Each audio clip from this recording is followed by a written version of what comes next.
تو ان کا یہ امتیاز ہے کہ انہوں نے جو ربط بتلائے ہیں تو وہ جزوی نہیں ہیں بلکہ صورتوں کے ساتھ کلی ربط ہیں۔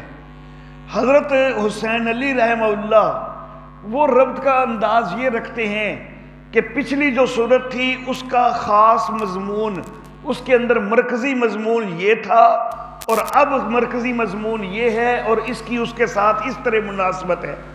تو یہی طرز جو ہے یہ بہترین طرز ہے، کیونکہ یہ پوری صورت کا پوری صورت سے ربط والا طرز ہے، نہ کہ صرف چند آیات کا چند آیات سے ربط کا طرز۔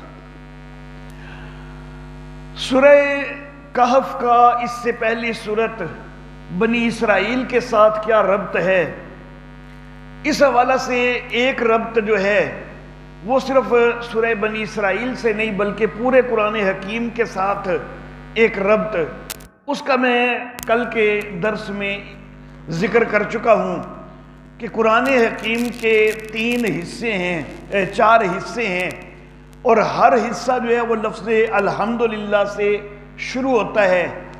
پہلا حصہ سورۃ الفاتحہ سے سورۃ المائدہ کے آخر تک، دوسرا سورۃ الانعام سے سورہ بنی اسرائیل کے آخر تک، تیسرا اس جگہ سے شروع ہوتا ہے سورۃ الکہف سے اور یہ سورۃ الاحزاب کے آخر تک ہے، چوتھا جو ہے وہ سورۃ سبا سے شروع ہوتا ہے اور وہ سورۃ الناس کے آخر تک جو ہے وہ چوتھا حصہ ہے۔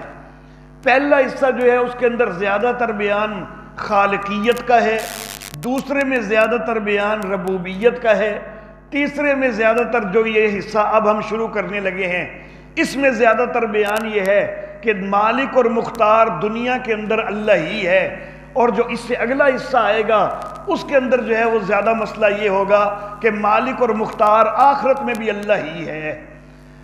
تو یہ ایک کلی ربط جو پورے قرآن حکیم کا اس حصے کے ساتھ ربط ہے، ایک تو یہ ہو گیا۔ دوسرا خاص سورہ بنی اسرائیل کے ساتھ کیا ربط ہے؟ سورہ بنی اسرائیل کی ابتدا میں آپ جانتے ہیں کہ سبحان الذی اسریٰ بعبدہ، یہ معراج کے واقعہ کا تذکرہ ہے۔ تو معراج کے واقعہ کا تذکرہ وہ ایک معجزہ ہے معراج۔ سورہ بنی اسرائیل کے اندر خاص مضمون یہی ہے کہ دیکھیں ہم ایک معجزہ دکھا رہے ہیں، بہت بڑا معجزہ۔ جب معجزہ بھی دکھا دیا جائے اس کے باوجود بھی قوم ایمان نہ لائے تو پھر اللہ کا عذاب بھی آ جاتا ہے۔ تو جب ہم معجزہ دکھا رہے ہیں تو پھر خیال کر لو اللہ کا عذاب بھی آ سکتا ہے، تو اس لیے تم ابھی جو ہے وہ تنبیہ حاصل کر لو، ایمان کے اندر آ جاؤ اور عذاب کے مستحق نہ بنو۔ تو سورہ بنی اسرائیل کا مرکزی مضمون یہ ہوا، اس کے اندر خاص چیز یہ بیان ہوئی کہ عذاب آ سکتا ہے کسی وقت، اس لیے اس سے جو ہے بچنے کی کوشش کرو اور ایسے اعمال اختیار کرو اور صحیح عقائد اختیار کرو، ایمان کے اندر داخل ہو جاؤ۔ اب جس وقت وہاں پر عذاب کا ڈراوا دیا گیا ہے نا سورہ بنی اسرائیل میں، تو اس سورہ مبارکہ میں سورہ کہف میں اللہ رب العزت مشرکین کے کچھ شبہات کا جواب دے رہے ہیں۔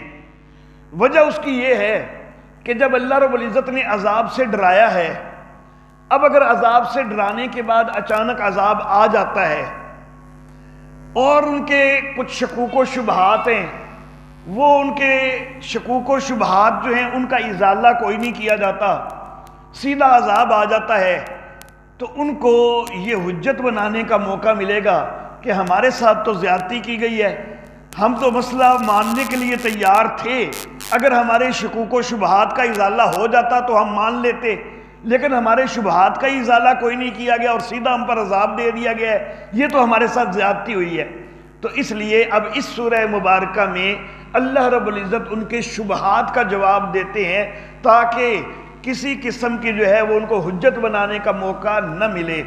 تو پچھلے سورہ مبارکہ میں ایک معجزے کے ساتھ عذاب کا ڈراوا دیا گیا، اب یہاں پر شبہات کا ازالہ کیا جا رہا ہے، یہ دونوں صورتوں کا آپس میں ربط ہو گیا۔ اب سورۃ الکہف کا خلاصہ، سورۃ الکہف اس کی ابتدا میں تمہیدی کلمات ہیں آیت نمبر 8 تک. کچھ تمہید کے بعد آیت نمبر 9 سے شبہات کے جوابات دینے شروع کیے گئے ہیں، اور اس سورہ مبارکہ کے اندر ان کے 4 شبہات کے جوابات دیے گئے ہیں. پہلا شبہ اصحاب کہف کے حوالہ سے کہ اصحاب کہف جو ہیں 309 سال تک سوئے رہے. 309 سال کھائے پیے بغیر زندہ رہنا عام حالات میں ممکن کوئی نہیں ہوتا، لیکن یہ اللہ کے ولی 309 سال کھائے پیے بغیر یہ زندہ رہے.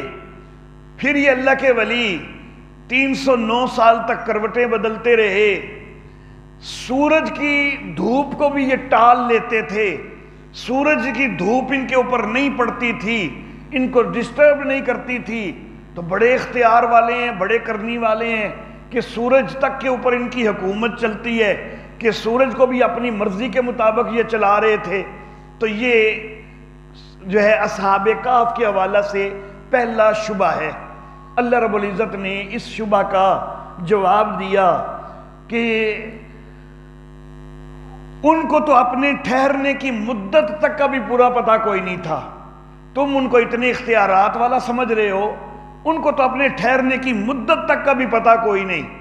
اور باقی رہی بات کہ سورج جو ہے وہ ان سے ٹل جاتا تھا، تو یہ اللہ کا اللہ کا حکم تھا، یہ اللہ کے حکم سے ایسے سورج چل رہا تھا، نہ کہ ان کی وجہ سے.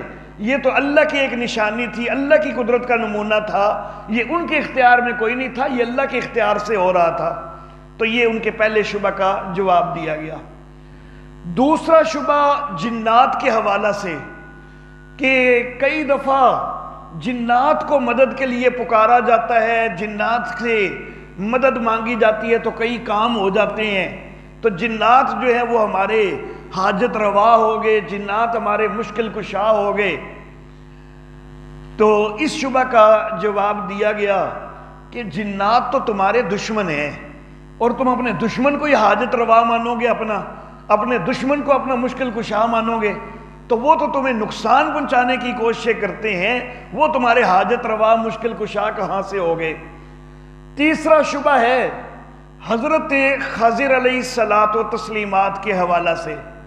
عموماً ہم لفظ خضر بولتے ہیں، لیکن جو صحیح تلفظ ہے نام کا وہ خاضر ہے. خا کے اوپر زبر ہے، زاد کے اوپر زیر ہے، خاضر.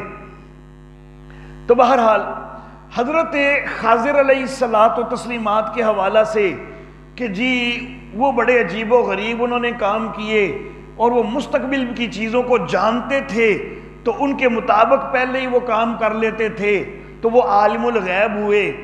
تو اللہ رب العزت نے اس شبہ کا جواب دیا کہ وہ تو کام کرنے کے ساتھ یہ کہتے تھے کہ وَمَا فَعَلْتُهُ عَنْ عَمْرِي، یہ میں نے کوئی اپنے اختیار سے کوئی نہیں کیا، یہ اللہ رب العزت کے بتانے سے میں نے کیا ہے. تو جب اللہ کے بتانے سے کر رہے تھے تو پھر عالم الغیب تو کوئی نہ ہوئے. چوتھا شبہ تھا ذوالقرنین کے حوالہ سے کہ ذوالقرنین اللہ کا ولی تھا، اور بڑی اس کے پاس اختیارات تھے، بڑا اس نے تصرف کیا، اس نے بڑی فتوحات کی، جدھر جاتا گیا فتوحات کرتا گیا، مشرق کی طرف بڑھتا گیا کوئی روک نہیں سکتا تھا، مغرب کی طرف بڑھتا گیا، شمال کی طرف بڑھتا گیا، جدھر جدھر بھی گیا فتوحات ہی کرتا گیا. تو بڑا اختیار والا تھا، بڑے تصرف والا تھا.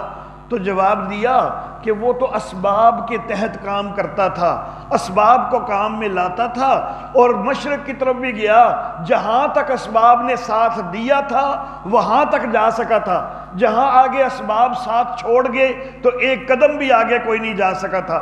مغرب کی طرف بھی گیا تھا تو جہاں تک اسباب نے ساتھ دیا تھا وہاں تک گیا تھا. تو اس کے تو سارے کام اسباب کے تحت تھے، تو وہ کوئی مختار کل وغیرہ کیسے ہو سکتا ہے. تو یہ چاروں شبہات کے جوابات دیے گئے ہیں اس سورہ مبارکہ میں. اللہ واللہ درمیان میں ایک مناسبت سے تزہید من الدنیا کے لیے امور ثلاثہ کا بیان ہے. تزہید من الدنیا کہ دنیا کے اندر کوئی بہت زیادہ توجہ، بہت رغبت نہیں ہونی چاہیے بندوں کو، آخرت کی طرف توجہ زیادہ ہونی چاہیے، دنیا میں اتنی زیادہ دل نہیں لگانا چاہیے. تو اس کے لیے 3 امور جو ہیں وہ درمیان میں ایک مناسبت سے بیان کیے گئے ہیں۔ ایک امر یہ کہ دنیا جو ہے یہ ایک حقیر چیز ہے، اس کے اوپر اتنی زیادہ توجہ نہ دو۔ دوسرا امر یہ کہ دنیا پرست جو ہیں ان کو بعض اوقات خود اس دنیا کی وجہ سے کئی پریشانیوں کا بھی سامنا کرنا پڑتا ہے، تو وہ دنیا طلبی میں ہی آگے نکلتے ہوتے ہیں، لیکن یہی دنیا ان کے لیے پریشانی کا باعث بن جاتی ہے، تو پھر تمہیں آخرت کی طلب کرنی چاہیے۔ تیسرا امر یہ کہ دنیا پرستوں کو آخرت میں عذاب کا بھی سامنا کرنا پڑ جاتا ہے، تو اس لیے دنیا پرستی میں آگے نہیں بڑھنا چاہیے۔ تو یہ تین امور جو ہیں تزہید من الدنیا کے لیے یہ بھی درمیان میں ایک مناسبت سے آئے ہیں۔ سورت کا جو آخری رکوع ہے وہ چاروں شبہات کے اوپر متفرع ہے، اور پھر جو سورت کی آخری آیت مبارکہ ہے اس میں پوری سورہ مبارکہ کا خلاصہ اور نچوڑ جو ہے وہ ذکر ہوا ہے۔ یہ اس سورہ مبارکہ کا ربط ہو گیا، خلاصہ ہو گیا۔ بسم اللہ الرحمن الرحیم، شروع اللہ کے نام سے جو بڑا مہربان نہایت رحم والا ہے۔ الحمدللہ الذی انزل علی عبدہ الکتاب، سب تعریفیں اللہ کے لیے ہیں کہ جس نے اپنے بندے پر کتاب نازل کی۔ الحمدللہ کے حوالہ سے میں کل وضاحت کر چکا ہوں سورۃ الفاتحہ کے آغاز میں، اس لیے اس کو دہرانے کی ضرورت نہیں ہے۔ اللہ رب العزت نے علی عبدہ الکتاب فرمایا ہے، کتاب نازل ہوئی ہے، ہر بندے پہ تو نازل نہیں نہ ہو جاتی، نازل ہوتی ہے تو کسی نبی پہ نازل ہوتی ہے، کسی رسول پہ نازل ہوتی ہے نا۔ تو اللہ یوں بھی تو کہہ سکتے تھے کہ انزل علی رسولہ الکتاب، رسالت کا درجہ زیادہ ہے، عبدیت کا درجہ کم ہے، تو رسالت کا درجہ ذکر کرتے نبی اکرم صلی اللہ علیہ وسلم کی زیادہ تعریف ہو جاتی، لیکن اللہ رب العزت نے عبدیت کا تذکرہ کیا ہے، رسالت کا تذکرہ نہیں کیا۔ اس سے پہلی سورہ مبارکہ سورہ بنی اسرائیل، اس کے اندر بھی سبحان الذی اسریٰ بعبدہ اللہ نے فرمایا ہے، برسول ہی نہیں فرمایا، حالانکہ رسول والا مقام جو ہے وہ تو زیادہ بڑا مقام ہے، تو اس کا بھی تو تذکرہ کیا جا سکتا تھا نا، لیکن یہ دونوں جگہ پر اللہ نے عبدیت کا تذکرہ کیا ہے، رسالت کا تذکرہ نہیں کیا۔ کیوں؟ اس لیے کہ مقام ہے بہت بڑے بڑے، وہ والا مقام ہے معراج والا کہ اللہ کے پاس آسمانوں پر پہنچ گئے، تو بہت بڑا مقام ہے، بہت بڑا مرتبہ ہے، اور یہ بھی مقام ہے بہت بڑا کہ آخری کتاب دی جا رہی ہے، وہ کتاب دی جا رہی ہے جو قیامت تک کے لیے ہدایت والی ہے، تو اس میں بھی بہت بڑا مرتبہ ہے، اس میں بھی بہت بڑا مرتبہ ہے۔ تو جب اتنا بڑا مرتبہ ہے نا، تو کسی کا خیال ہو سکتا تھا کہ جدوں ہن ایڈے وڈے مرتبے تے پہنچ گئے نے، ہن تے معبود بن گئے ہون گے نا، تو اللہ نے کہا کہ نہیں، رہے پھر بھی عبد ہی ہیں، بے شک وہ وہاں آسمانوں پہ بھی چلے گئے۔ یہ کتاب، کتاب ہدایت، ناسخ کتاب، محفوظ کتاب، قیامت تک کے لیے ہدایت والی کتاب، یہ بھی مل گئی ہے، مرتبہ بہت اونچا ہے، لیکن عبدیت ہی رہی ہے، معبود نہیں بن گئے ہیں۔ تو اس لیے خاص طور پر عبدیت کا تذکرہ کیا۔ اگر رسالت کا تذکرہ ہوتا تو پھر لوگوں کے ذہن میں خیال آ سکتا تھا کہ رسول تو پہلے ہی ہیں، تو درجہ اور بڑا اونچا ہو گیا، تو کہیں معبود بن گئے ہوں گے۔ اللہ اور نبی، من تو شدم تو من شدی، میں تو ہو گیا تو میں ہو گیا، کہیں اس طرح کی کوئی صورتحال ہوگی، کیونکہ وہاں اوپر جا کے اکٹھے بھی تو ہو گئے، یہ ملاقات ہو گئی۔ اللہ رب العزت کا دیدار نبی اکرم صلی اللہ علیہ وآلہ وسلم کو معراج کی رات میں نہیں ہوا، تجلیات کا دیدار ہوا ہے، وہ تفصیل انشاءاللہ اپنے کسی مقام پر آ جائے گی۔ وَلَمْ يَجْعَلْ لَهُ عِوَجًا، اور نہیں رہنے دی اس کے اندر کوئی کجی، کوئی ٹیڑھ نہیں رہنے دیا۔ کوئی شبہ آتا ہے، کوئی اشکال آتا ہے، اس کا جواب دے دیا جاتا ہے، جیسا کہ 4 شبہات کا جواب اسی صورت میں دیا جا رہا ہے۔ قیمن، یہ ذمہ دار ہے، ذمہ دار ہے یعنی ایسی چیزوں کی، ایسی باتوں کی ذمہ دار ہے کہ جن باتوں کو بندہ اپنا لے تو انسان کی اصلاح ہو جاتی ہے، جن عقائد کو بندہ اپنائے، جن اعمال کو بندہ اپنائے، وہ اعمال اور عقائد اس کتاب نے بیان کیے ہیں تو بندے کی اصلاح ہو جاتی ہے۔ تو قیمن، یہ ذمہ دار ہے۔ یہ جو اللہ نے نازل کی ہے تو نازل کی کیوں ہے؟ لِيُنذِرَ، تاکہ ڈرائے۔ ایک چیز یہ آ گئی، اور تھوڑا سا آگے وَيُبَشِّرَ تاکہ خوشخبری دے. تو گویا کہ نزول کتاب جو ہے اس کا مقصد جو ہے وہ دو ذکر ہوئے. ایک مقصد ڈرانا اور دوسرا خوشخبری دینا. پھر جب یہ دو مقصد ہیں نا تو ڈرانا ہے تو سوال ہے کہ ڈرانا کس کو ہے اور کس چیز سے ہے. دو سوال ہیں. اور خوشخبری دینی ہے تو خوشخبری کس کو دینی ہے اور کس چیز کی خوشخبری دینی ہے. یہ بھی دو سوال ہیں. تو جو گویا کہ سوال بن گئے یہاں پر چار. کس کو ڈرانا ہے, کس چیز سے ڈرانا ہے, کس کو خوشخبری دینی ہے, کس چیز کی خوشخبری دینی ہے. یہاں پر اللہ رب العزت نے پہلے سوال کا جواب جو ہے کہ کس کو ڈرانا ہے وہ ابھی نہیں دیا, وہ آگے آئے گا. باقی تین سوالوں کے جواب پہلے دے دیے. پہلے سوال کا جواب بعد میں آ رہا ہے, وہ اس وجہ سے کہ اس کے متعلق ذرا تھوڑی سی تفصیل بھی بیان کرنی تھی, اس لیے اس کو بعد میں کر دیا. حالانکہ سوال وہ پہلا بن رہا ہے لیکن اس کا جواب آخر پہ کر دیا. لِيُنذِرَ تاکہ ڈرائے. کس کو ڈرائے وہ آگے آ جائے گا. لیکن ڈرائے کس سے؟ باسن شدیدہ, سخت سزا سے ڈرائے. من لدنہ جو اللہ کی طرف سے ہے. یہ ہوگی دوسرے سوال کا جواب کہ ڈرانا کس چیز سے ہے. وہ سخت سزا سے ڈرانا ہے جو اللہ کی طرف سے سخت سزا ہے. وَيُبَشِّرَ اور خوشخبری دینی ہے. المؤمنین یہ کس کو خوشخبری دینی ہے اس کا جواب آ گیا. خوشخبری دینی ہے مومنوں کو. کون سے مومن؟ الذین یعملون الصالحات کہ وہ نیک عمل بھی کرتے ہیں. خوشخبری دینی کیا ہے؟ ان لہم اجرا حسنا کہ ان کے لیے اجر حسن ہے, ان کے لیے اچھا اجر ہے. ایسا اچھا اجر کہ ماکثین فیہ ابدا, اس اچھے اجر کے اندر ہمیشہ ہمیشہ رہیں گے. تین سوالوں کے جواب ہو گئے. ڈرانا کس کو ہے اس کا بھی جواب نہیں آیا, لیکن کس سے ڈرانا ہے؟ باس شدید سے ڈرانا ہے. خوشخبری کس کو دینی ہے؟ مومنوں کو. خوشخبری دینی کیا ہے؟ اجر حسن کی خوشخبری دینی ہے. تین جواب آگے. اب آگے آ رہا ہے وہ پہلے سوال کا جواب کہ ڈرانا ہے کس کو؟ وَيُنذِرَ الَّذِينَ قَالُوا اتَّخَذَ اللَّهُ وَلَدًا ڈرانا ان کو ہے کہ جنہوں نے یہ کہنا شروع کر دیا کہ اللہ نے اولاد بنا لی ہے, ان کو ڈرانا ہے. اب کافر تو کئی طرح کے ہیں. کئی دہریے بھی ہیں جو بالکل اللہ کو مانتے ہی کوئی نہیں. کئی کافر جو ہیں وہ ختم نبوت کے منکر ہیں. کئی کافر جو ہیں وہ کئی نبیوں کا انکار کرتے ہیں. تو کافر تو کئی قسم کے ہیں, لیکن چونکہ کفار کی اکثریت شرک کرنے والوں پر مشتمل ہوتی ہے نا, تو یہاں اللہ نے خاص طور پر ان کا تذکرہ کیا کہ جو اللہ کے ساتھ شریک بناتے ہیں, جو اللہ کی اولاد کے قائل ہو گئے. یہ جو اللہ کی اولاد والا معاملہ ہے نا, کوئی بھی مشرک یہ نہیں مانتا, یہ نہیں کہتا کہ اللہ نے خود کوئی بیٹا اپنی بیوی کے ذریعے کوئی جنا ہو. یہ اس کے قائل کوئی نہیں مشرک کہ خود کوئی بیٹا جنا ہے, کوئی اللہ کی بیوی ہے جس کے ذریعے اللہ نے کوئی بیٹا جنا ہے, اس کے قائل نہیں ہوتے. یعنی اولاد ولد کے وہ قائل نہیں ہوتے, بلکہ اتخاذ ولد کے قائل ہوتے ہیں.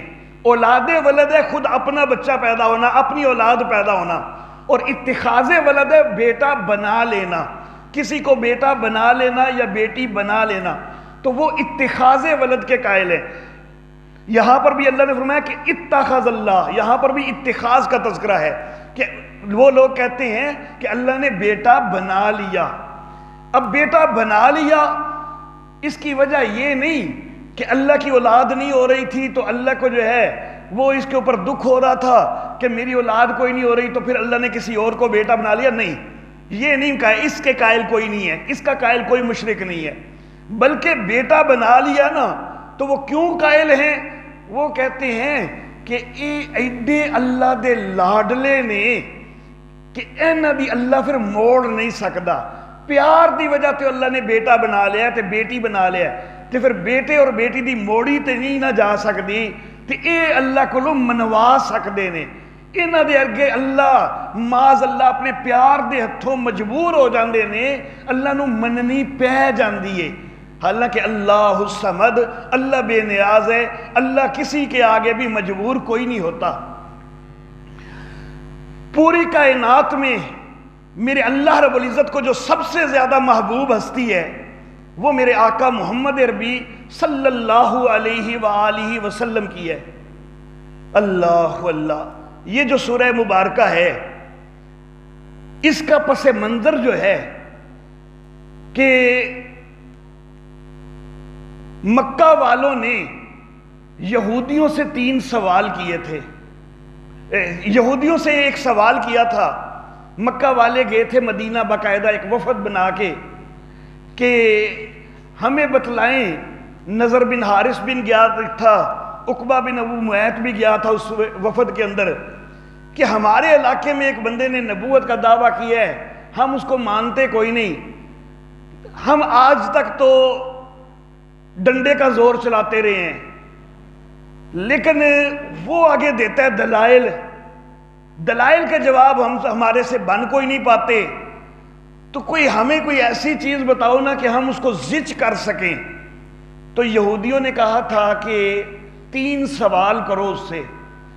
سوال کرو وحی کے متعلق, سوال کرو اصحاب کہف کے متعلق, اور سوال کرو ذوالقرنین کے متعلق. انہوں نے آ کر یہی 3 سوال نبی اکرم صلی اللہ علیہ وسلم سے کر دیے. نبی اکرم صلی اللہ علیہ وآلہ وسلم کی زبان مبارک سے یہ لفظ نکل گیا کہ میں کل بتا دوں گا. انشاءاللہ کہنا بھول گئے میرے آقا. اللہ رب العزت کی طرف سے تنبیہ ہو گئی. نبی اکرم صلی اللہ علیہ وسلم نے کہا تھا میں کل بتا دوں گا. 15 دن یا دوسری روایت کے مطابق 18 دن وہی رکی رہی, نہیں وہی آئی. اب نبی اکرم نے کہا تھا میں کل بتا دوں گا. وہ اب روز آ رہے ہیں, ہاں جی دسو جی. نبی صلی اللہ علیہ وسلم کہتے ہیں میرے پاس ابھی وہی نہیں آ رہی, میرے پاس وہی نہیں آ رہی. وہ پروپیگنڈے کیے جا رہے ہیں مشرکین. یہ ظاہر بات ہے کہ نبی اکرم صلی اللہ علیہ وسلم کے لیے یہ حالات بڑے پریشان کن تھے. ان کا سوال کرنے کا مقصد بھی زچ کرنا تھا. اب جواب بھی کوئی نہیں آ رہے, تو پروپیگنڈا جو ہے وہ مسلسل ہو رہا ہے. تو یہ نبی اکرم کے لیے بڑی پریشانی کا عالم تھا نا. اب اگر اللہ نے نبی اکرم صلی اللہ علیہ وسلم کو ایسا بیٹا بنایا ہوتا کہ جس کے پیار کے ہاتھوں اللہ مجبور ہوتے, تو نبی اکرم صلی اللہ علیہ وسلم کی پریشانی کو دیکھ کے اگلے دن وہی بھیج دیتے نا. لیکن اللہ رب العزت نے تنبیہ کے طور پر 15 دن یا 18 دن تک وہی روکے رکھی کہ میں بے نیاز ہوں, میں کسی کے آگے مجبور نہیں ہوتا. اللہ اللہ. تو بہرحال ان کا کہنا یہ ہوتا تھا کہ اللہ کو یہ معاذ اللہ پیار سے مجبور کر دیتے ہیں. ما لہم بہ من علم, حقیقت یہ ہے کہ ان کو علم ہی کوئی نہیں ہے. جب ان کو خود علم کوئی نہیں نا, تو وہ کہتے ہیں جی ساڈے وڈے وڈیرے بھی اے ہی کردے رہے نے, اسی اپنے آبا نو اے پوچھے اے ہی کردیاں ویکھیا ہے. اللہ کہتے ہیں نہ ان کے پاس علم ہے, ولا لآبائہم, ان کے وڈیروں کے پاس بھی علم کوئی نہیں تھا. وہ بھی شرک کرتے رہے, وہ بھی جاہل تھے, یہ بھی جاہل ہیں. کبرت کلمۃ تخرج من افواہہم, بڑی بھاری بات ہے, بہت بڑا کلمہ ہے, بہت بھاری بات ہے کہ جو ان کے منہ سے نکلتی ہے. ان یقولون الا کذبا, یہ بالکل نہیں کہتے مگر صرف جھوٹ. ان کی جو بات ہے کہ اللہ نے بیٹا بنا لیا یا اللہ نے بیٹی بنا لی, یہ سراسر جھوٹ ہے, یہ کچھ بھی اس کی حقیقت نہیں ہے. یہاں پر اللہ رب العزت نے ولد کا لفظ استعمال کیا ہے. ہم اردو دان طبقہ جو ہیں وہ عام طور پر سمجھتے ہیں کہ ولد کا لفظ بیٹے کے لیے ہوتا ہے, لیکن ایسا نہیں ہے. عربی کے اندر ولد بیٹے اور بیٹی دونوں کے لیے ہوتا ہے. بیٹے کے لیے خاص جو لفظ ہے وہ ہے ابن, جس کی جمع ابنا, اور بیٹی کے لیے جو خاص لفظ ہے وہ ہے بنت, جس کی جمع بنات. اور یہ جو ولد ہے یہ بیٹا اور بیٹی دونوں کے لیے ہے, اس لیے اس کی جمع جو ہے نا اولاد. تو اولاد میں بیٹے اور بیٹیاں سب کو شمار کرتے ہو نا, صرف بیٹوں کو تو نہیں نا شمار کرتے. تو ولد جو ہے یہ بیٹا اور بیٹی دونوں کے لیے ہوتا ہے. اس کی جمع سے بات بڑی نکھر کے سامنے آتی ہے, کیونکہ جمع کے معاملے میں ہم بھی اولاد میں اردو دان طبقہ بھی جو ہے بیٹوں کو بھی شمار کرتا ہے, بیٹیوں کو بھی شمار کرتا ہے. تو جمع میں ہم صابر کو شمار کرتے ہیں, واحد میں آ کے ہماری سوئی اٹک جاتی ہے, نہیں جی ولد تو بیٹا ہی نہیں کہنا نا بھائی. جب ولد اگر اس کی جمع جو ہے اس میں بیٹے بیٹیاں سارے آتے ہیں تو پھر واحد میں بھی بیٹا بھی آنا چاہیے, بیٹی بھی آنی چاہیے. فَلَعَلَّكَ بَاخِعٌ نَفْسَكَ, تسلی برائے نبی صلی اللہ علیہ وآلہ وسلم, کہیں تو اپنے آپ کو ہلاک کر دے ان کے پیچھے.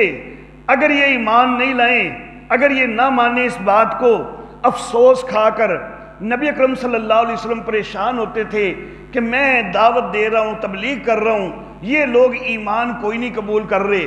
معلوم ہوا کہ کسی کو ایمان دینا نبی کے اختیار میں کوئی نہیں۔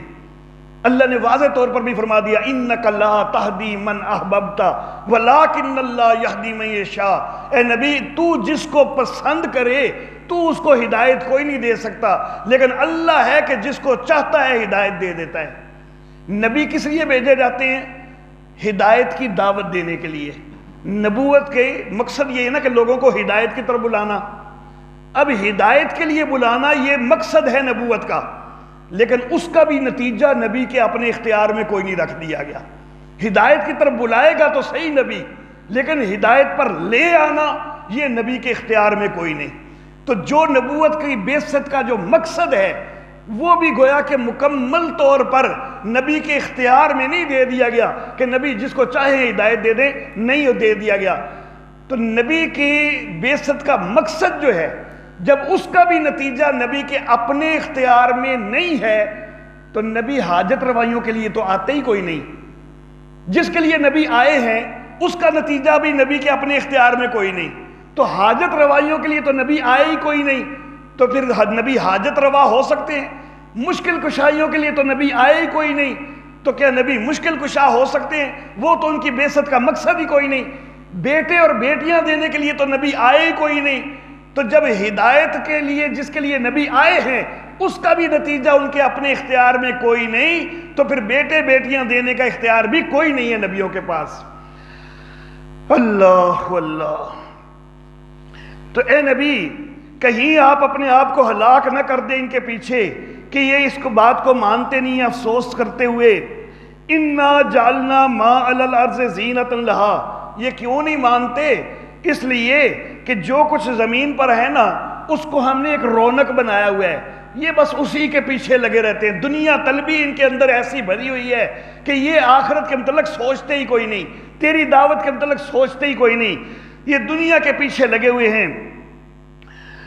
ہم نے تو ان کے لیے یہ ایک آزمائش کی تھی تاکہ ہم ان کو جانچے کہ کون جو ہے ان میں سے اچھے کام کرتا ہے، لیکن انہوں نے اس جانچ کو جو ہے وہ سمجھا ہی کوئی نہیں اور صرف دنیا کے پیچھے لگے رہے، دنیا کی لذات کے پیچھے ہی لگے رہے۔ حالانکہ یہ جو دنیا ہے اس کی ساری لذات تو ختم ہو جانی ہے، یہ سب کچھ ختم ہو جانا ہے۔ وَإِنَّا لَجَاعِلُونَ مَا عَلَيْهَا صَعِيدًا جُرُزًا۔ ایک وقت آنا ہے کہ جو کچھ بھی اس زمین پر ہے نا ہم نے تو سب کو صاف کر دینا ہے، چٹیل میدان بس رہ جانا ہے۔ یہ دنیا کی تو بس یہ حیثیت ہے، آج بڑی رونقیں لگی ہوئی ہیں، آج بڑی کوٹھیاں کاریں بڑا کچھ ہے، لیکن ایک وقت آئے گا سب چٹیل میدان ہو جائے گا، کچھ بھی نہیں رہے گا۔ تو یہ دنیا کے پیچھے لگے ہیں، اس لیے نبی تیری بات کو نہیں مانتے۔ ام حسبتا، اب یہاں سے پہلے شبہ کا جواب دیا جا رہا ہے۔ پہلا شبہ اصحاب کہف کے حوالہ سے، اس کا یہاں پر جواب دیا گیا کہ وہ اصحاب کہف جو ہیں جی اتنا عرصہ بغیر کھائے پیے زندہ رہ گئے۔ اصحاب کہف جو ہیں سورج کو بھی اپنے اوپر سے ٹال رہے تھے۔ اللہ رب العزت نے فرمایا ام حسبتا، کیا تو گمان کرتا ہے اے مخاطب، ان اصحاب الکہف والرقیم کانوا من آیاتنا عجبا، کہ یہ کہف والے رقیم والے یہ ہماری آیتوں میں سے کوئی خاص اچنبا تھے، حالانکہ یہ تو ہماری قدرت کا نمونہ تھے۔ اللہ اللہ۔ یہ جو یہودی تھے نا جن کے پاس مکہ والے سوال پوچھنے گئے تھے کہ کوئی ایسے سوال ہمیں بتاؤ کہ جن کے ذریعے ہم نبی صلی اللہ علیہ وسلم کو زچ کر سکیں، تو یہودی بڑی خرانٹ اور بدبخت قوم ہے۔ انہوں نے سوال بھی بڑے سوچ سمجھ کے جو ہے نا وہ دیے تھے کہ تم جا کے وحی کے متعلق پوچھو۔ اب وحی کے متعلق یا تو بتائیں گے یا نہیں بتائیں گے۔ سابقہ انبیاء، اچھا نہیں وحی نہیں، روح سوری، وحی میں غلطی سے کہہ بیٹھا، روح کے متعلق پوچھو۔ روح کے متعلق یا بتائیں گے یا نہیں بتائیں گے۔ سابقہ نبیوں کا یہ طرز رہا ہے کہ روح کے متعلق کبھی کسی نبی نے جواب کوئی نہیں دیا۔ اگر یہ جواب دیں گے تو تم کہنا کہ نبی ہوتا نا تو سابقہ نبیوں کا طرز ہوتا تو سابقہ نبیوں نے جواب کوئی نہیں دیا تو یہ بھی جواب نہ دیتا تو یہ نبی کوئی نہیں ہے، تو تم اس طرح کہہ دینا۔ اور اگر نہ بتائیں گے تو کہنا دیکھو جی ساڑھے سوال کا جواب تک نہیں آیا، نبی ہوں تو جواب تے آ جاتا، یعنی ادھر کرو تو تب بھی پھنسے، ادھر کرو تو تب بھی پھنسے۔ اللہ اللہ، اللہ رب العزت نے اس کا جواب نبی اکرم صلی اللہ علیہ وآلہ وسلم کو اس انداز میں سکھلایا کہ اے نبی آپ ان سے کہہ دیے وہ تو اللہ کا امر ہے، وہ ایک اللہ کا امر ہے، جواب بھی ہو گیا، لیکن اس کی حقیقت کیا ہے جس طرح سابقہ نبیوں نے کوئی نہیں بتائی تو میں بھی نہیں بتا سکتا، وہ ایک اللہ کا امر ہے، اس کا معاملہ اللہ کے ساتھ ہے۔ تو وہ سورہ بنی اسرائیل کے اندر جو ہے وہ اس کا جواب آ گیا۔ اصحاب کہف کے متعلق پوچھنا، مقصد یہودیوں کا بدبختوں کا یہ تھا کہ اصحاب کہف کے متعلق یا تو بتائیں گے یا نہیں بتائیں گے، نہ بتائیں گے تو کہہ دینا دیکھو جی نبی ہوں تو 10 دن دا نا، اس کو تو جواب ہی نہیں آتا، یہ کدھر سے نبی ہو گیا۔ اور اگر بتائیں گے تو یہی بتائیں گے نا کہ 309 سال تک سوئے رہے، تو تم کہنا پھر دیکھو نا نبی کتنے ولی کتنے کرنی والے ہوندے نے، 309 سال تک بغیر کھائے پیے زندہ رہ گئے، اور 309 سال تک اپنے آپ نے موت تو بھی بچائے رکھیا، اور بظاہر جڑا ہے لوکاں انہاں نوں مردہ سمجھے آسی، اللہ دے ولی پھر پتہ چلیا کہ مردے ہی کوئی نہیں، وچوں زندہ ہی ہوندے نے، تہاڈیاں سندے نے، تو یہ تم کہنا تو اس کی توحید ختم ہوگی۔ یا تو وہ نہیں بتائیں گے تو نبوت پہ حرف آئے گا، بتائیں گے تو نبوت کے مقصد پہ حرف آئے گا، دونوں طرف سے پھنسانے کی کوشش کی۔ اللہ رب العزت نے جواب کا انداز ایسا رکھا کہ رحمت کائنات صلی اللہ علیہ وسلم کو ان کے دام سے بچا لیا۔ اللہ نے کہا کہ آپ نے ان کو کوئی اچنبا سمجھ رکھا ہوا ہے، کوئی عجیب چیز، حالانکہ یہ تو ہماری قدرت کا ایک نمونہ ہے۔ اذ اول فتیتو، کہ جس وقت جگہ پکڑی تھی چند جوانوں نے ایک غار کے اندر، فقالوا ربنا آتنا من لدنک رحمہ، کہنے لگے اے ہمارے رب ہم کو اپنی طرف سے رحمت مہیا کر دے۔ واقعہ جو شروع ہوتا ہے سیدھا غار سے تو نہیں شروع ہوتا، واقعہ تو شروع ہوتا ہے کہ پہلے ایک میلے کے اندر تھے، میلے سے ہی آہستہ آہستہ الگ ہوئے، ایک درخت کے نیچے بیٹھے، وہ واقعے کی تفصیل آگے آ رہی ہے، لیکن اللہ رب العزت نے شروع یہاں سے کر دیا پہلے کہ وہ غار میں اکٹھے ہوئے اور دعا مانگنے لگے، تاکہ پہلے پتہ چل جائے کہ وہ تو مانگتے تھے خود اللہ سے، اگر وہ خود مختار ہوتے تو اللہ کے آگے کیوں ہاتھ پھیلاتے، اللہ کے آگے جھولیاں کیوں پھیلا رہے تھے؟ تو اللہ رب العزت نے شروع ہی اس طرف سے کیا کہ وہ تو خود اللہ کے در کے سوالی تھے، بدبختو تم نے انہی کو مختار کل مان لی ہے کہ جس سورج کے اوپر بھی ان کی حکومت تھی کہ وہ سورج کو ٹال لیتے تھے، نہیں وہ تو اللہ کے محتاج تھے، اللہ سے مانگنے والے تھے۔ انہوں نے وہ کہنے لگے اے ہمارے رب ہم کو اپنی طرف سے رحمت دے دے، گویا کہ وہ اللہ کی رحمتوں کے محتاج تھے، اور ہم کو مہیا کر ہمارے معاملے میں کوئی بھلائی کی راہ، یعنی ہم تو پریشان ہو چکے ہیں، تو ہی ہے کہ جو ہماری اس پریشانی کو حل کرے گا، ہمیں نہیں کوئی راہ سوجھ رہی کہ ہم کدھر نکلیں ان لوگوں سے بچ کے، یا اللہ تو ہی بچا لے۔ تو وہ تو خود عاجزیاں کر رہے ہیں، وہ تو بھلائی کی راہ تلاش کر رہے ہیں کہ کدھر سے ہمیں اپنے آپ کو بچا سکتے ہیں، تو تم نے ان کو معبود بنا لیا، تم نے ان کو کارساز بنا لیا، مختار کل بنا لیا۔ اللہ اللہ، فَضَرَبْنَا عَلَىٰ آذَانِهِمْ، ہم نے ان کے کانوں پہ مہر لگا دی۔ اللہ اللہ، سوئے ہے نا، سویا ہوا بندہ دیکھتا بھی نہیں، سویا ہوا بندہ وہ اپنے اختیار سے چلتا بھی کوئی نہیں، بغیر اختیار کے کئی نیند میں چلنے کے عادی ہوتے ہیں، لیکن وہ چلنا نقصان دہ ہوتا ہے، کئی دفعہ وہ سیدھے جا کے دیوار سے ٹکراتے ہیں، اپنے اختیار سے چلنا بھی نہیں، اپنے اختیار سے بولتا بھی کوئی نہیں، سویا ہوا بندہ کھاتا پیتا بھی کچھ نہیں، کئی کام ہے نا جو سویا ہوا بندہ نہیں کرتا، لیکن اللہ نے سیدھا صرف کانوں کا ذکر کیا کہ اللہ نے ان کے کانوں پہ مہر لگا دی کہ سن نہیں رہے تھے، کیونکہ اللہ کو پتا تھا کہ ایسے لوگ بھی آنے ہیں کہ جنہوں نے یہ عقیدہ رکھنا ہے کہ جی سنتے ضرور ہوتے ہیں، باقی کچھ کرن یا نہ کرن، پاویں ستے ہون تے پاویں مردہ ہون، سنن والا کم ہے۔ تو اللہ نے ان کے اس عقیدے کے اوپر جو ہے وہ ضرب لگائی، اور اللہ رب العزت نے کہا کہ نہیں، اللہ نے ان کے کانوں پہ پردہ ڈال دیا، کانوں پہ مہر لگا دی۔ اللہ اللہ، ہم نے مہر لگا دی ان کے کانوں پر، غار کے اندر کئی سال تک وہ اللہ سے دعا کر رہے تھے نا، اللہ اللہ، ہم نے ان کو سلا دیا۔ اللہ اللہ، اللہ کے بتلانا یہ چاہ رہے ہیں کہ وہ دعا کر رہے ہیں، وہ پریشان ہیں۔ ہم نے کہا تسی سو جا، تہانوں پرواہ کرنے کی ضرورت ہی کوئی نہیں، میں اللہ ہے نا تہاڈا نگہبان۔ اللہ اللہ، وہ تو سو گئے، ان کو تو خود پتہ ہی ہے نہیں اپنے آپ کا بھی، ان کو تو اپنا ہوش کوئی نہیں رہا، نگہبانیاں کرنے والا تو اللہ موجود تھا نا۔ ہم نے ان کو سلا دیا غار کے اندر کئی سال تک۔ پہلی چیز یہ بیان ہو گئی کہ وہ اللہ سے دعائیں کر رہے، دوسری چیز یہ کہ وہ سنتے کوئی نہیں، سوئے ہوئے، تو تم نے ان کو معبود بنایا ہوا ہے۔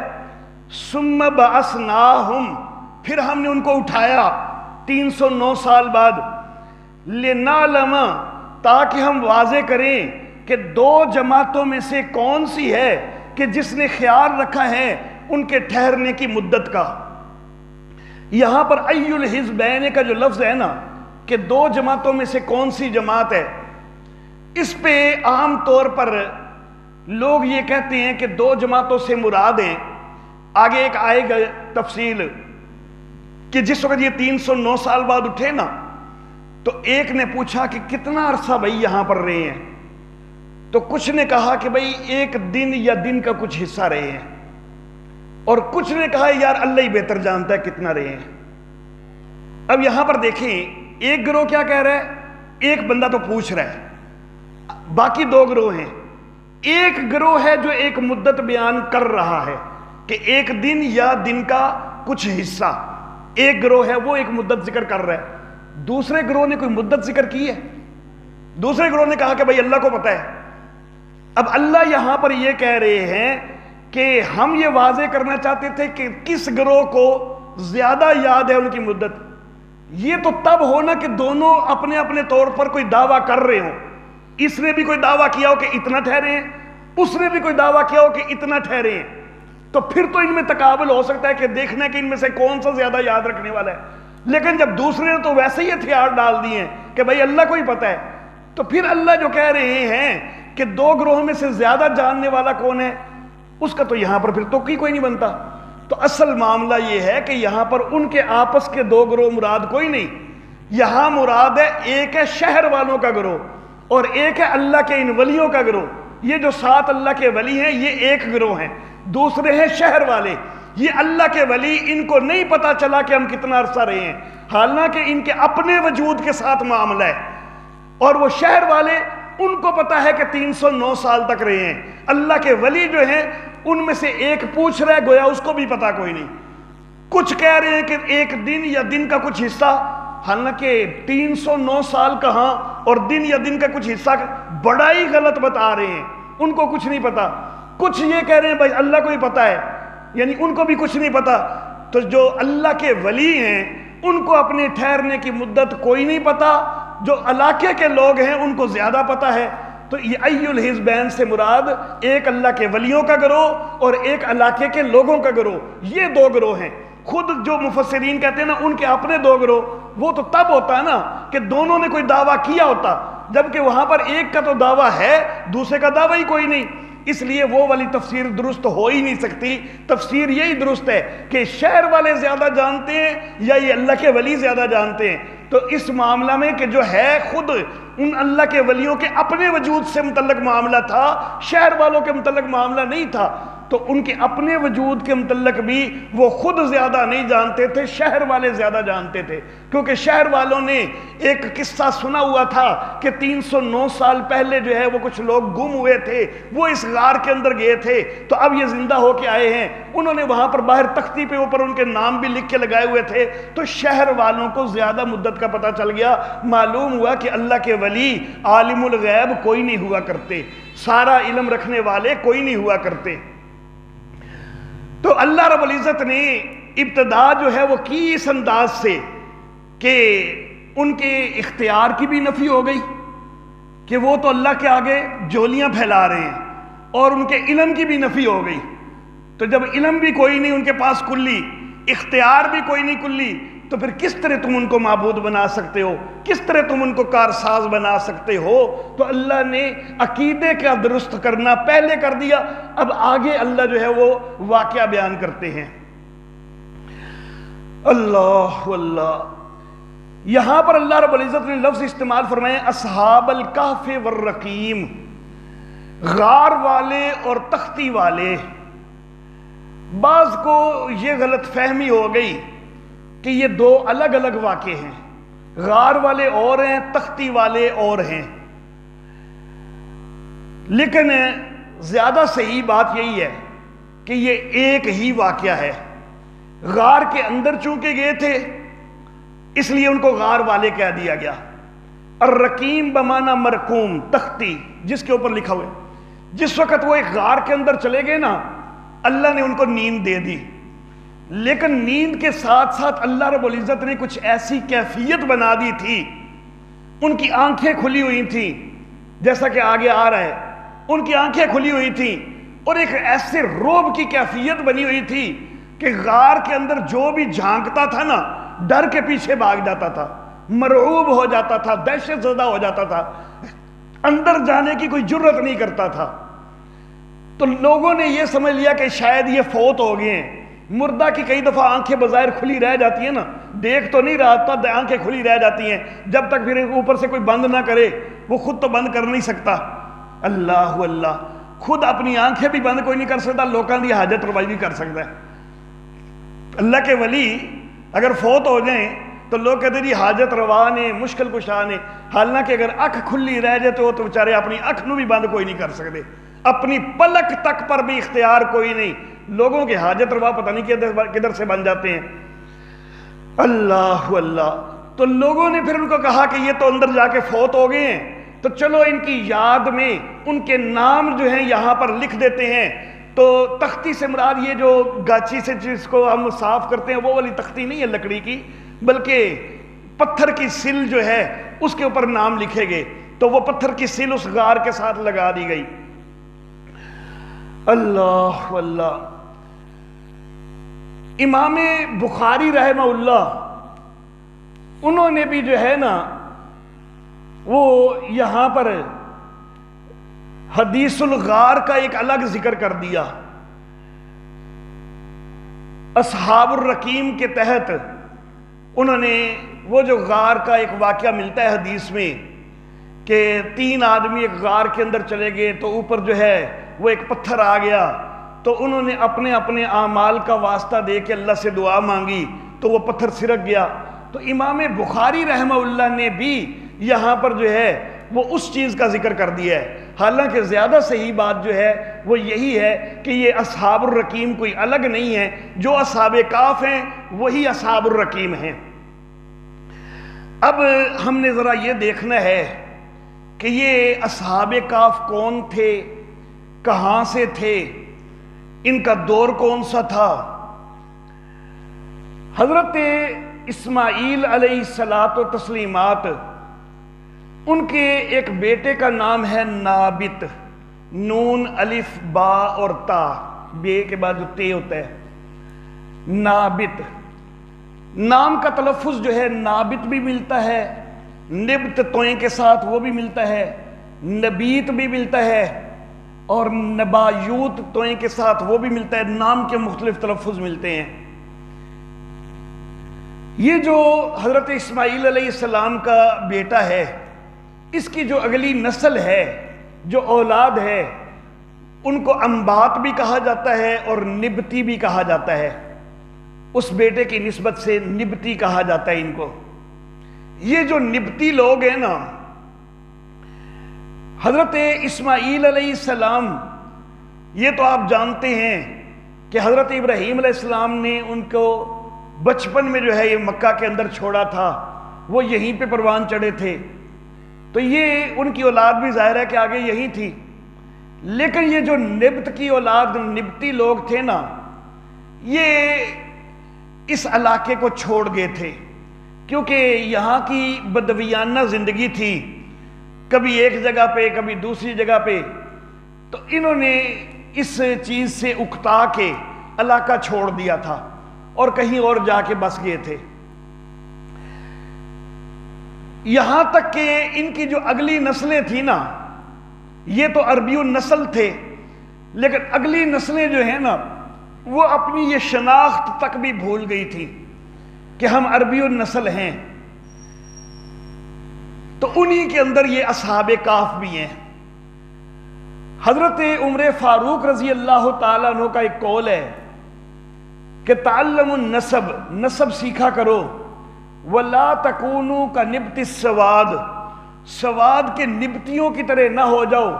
اِذَا سُئِلَ أَحَدُهُمْ عَنْ أَصْلِهِ قَالَ مِنْ قَرْيَةِ كَذَا، جب ان میں سے کسی سے اس کی اصل پوچھی جاتی ہے، یعنی اس کا نسب وغیرہ پوچھا جاتا ہے، تو وہ جواب میں کہتا ہے کہ میں فلاں بستی سے ہوں، حالانکہ پوچھا جا رہا ہے کہ تمہارا نسب کیا ہے، تو یہ آگے جواب بستی کے نام سے دیتا ہے، کیونکہ یہ اپنے عربی النسل ہونے کو بھول چکے ہوئے ہیں۔ اللہ اللہ۔ تو بہرحال ان نبتیوں کے اندر ہی یہ اصحاب کہف تھے۔ اب اگلی بات، ان کا علاقہ کون سا ہے؟